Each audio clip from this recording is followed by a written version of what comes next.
শুভেন্দু অধিকারীর বাবা শিশির অধিকারী, তিনি সরাসরি নন্দীগ্রামের মাটি থেকে, ভগবানপুর থেকে সভায় সাধারণ মানুষের উদ্দেশ্যে কিন্তু তিনি বলছেন, আমি ক্ষমা প্রার্থী, আমি তৃণমূলে যোগদান করেছিলাম, তাদের সাথে আমি দীর্ঘদিন রাজনীতি করেছি, সেটা আমার ভুল হয়েছে, আমায় ক্ষমা করুন। নত মস্তকে মাটি ছুঁয়ে, ভগবানপুরের মাটি ছুঁয়ে ক্ষমা প্রার্থনা করছেন শুভেন্দু অধিকারীর বাবা শিশির অধিকারী। এবং বিজেপির হয়ে তিনি এবার বিধানসভা নির্বাচনে লড়বেন, সেটা তিনি বলেছেন। হ্যাঁ, শিশির অধিকারী, কিন্তু তাকে বিজেপি নেবে কিনা, অবশ্য নিতেও পারে। তার ছেলে যেখানে বড় নেতা, আমার মনে হয় সেই প্রভাবটাই কাজ করছে। এবং নিজের ছেলেকে সব বাবা মাই সাপোর্ট করবে, এটা খুবই সাধারণ ঘটনা। হ্যাঁ, মানে সেই জন্যই হয়তো এই ঘটনা আমরা দেখতে পাচ্ছি। আর তাছাড়া মেদিনীপুরে তো বিজেপির বেশ ভালো, মেদিনীপুরের তো মোটামুটি অনেকগুলো সিট লোকসভা বিধানসভায় বিজেপি পেয়ে আসছে।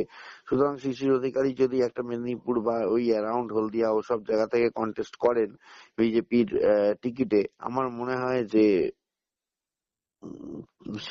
মানে ওইখানে বিজেপির জেতার চান্স যথেষ্ট ভালো আছে। তাছাড়া শুভেন্দু অধিকারী কালকে সভায় আর একটা কথাও বলেছে যে মালদার কোন একটা বুথ, সেটা নাকি সব থেকে বেশি ভোট দিয়েছে সারা রাজ্যকেই, তিনি বলছেন সেই বুথের মতন ভোট চাই।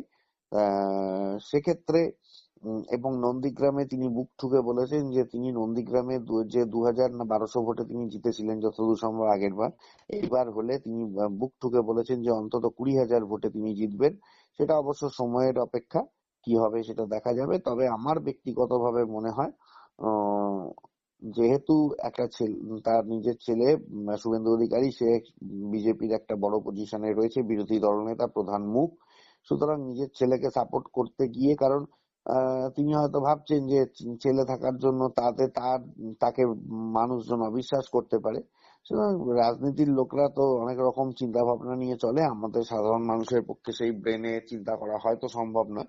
কিন্তু আমার মনে হয় বিভিন্ন ইকুয়েশনকে চিন্তা করেই, এবং তৃণমূলের যেরকম ক্ষয়িষ্ণু পরিস্থিতি তৈরি হয়েছে, তৃণমূলের এখন মুখ লুকিয়ে থাকা ছাড়া বিশেষ কিছু জায়গায় তো আর কোনো উপায় নেই। এনআরসি থেকে মানে এনআরসি বলছি, আরজি কর থেকে শুরু করে, হ্যাঁ, এসআইআর এর বিরোধিতা করা থেকে শুরু করে, এবং যে বড় বড় ডায়লগ বাজি করা থেকে শুরু করে, তৃণমূলের তো আর নতুন কিছু দেখানোর মতন নেই। সুতরাং কি হবে সেটা ভবিষ্যৎ বলবে।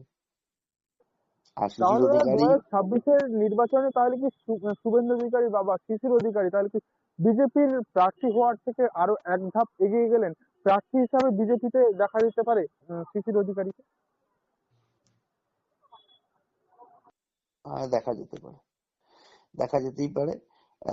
বিজেপি হয়তো একটা চান্স নিয়ে দেখবে, কারণ তারা জানে যে এই ফ্যামিলি, এরা এরা আগে তৃণমূল করলেও বর্তমানে এই ফ্যামিলি এখন বিজেপির কাছাকাছি চলে এসেছে। বা যেহেতু তার মানে শিশির অধিকারী বড় ছেলে শুভেন্দু বাবু, তিনি নিজে যেহেতু বিজেপির একজন বড় নেতা, এবং তিনি নিজে যেহেতু বিভিন্ন জায়গায় গিয়ে বিজেপির কর্মব্যস্ততা এবং বিজেপির বিভিন্ন কাজকর্ম সেগুলোকে তিনি যেমন তুলে ধরছেন, দেখাচ্ছেন, ঠিক সেই রকমই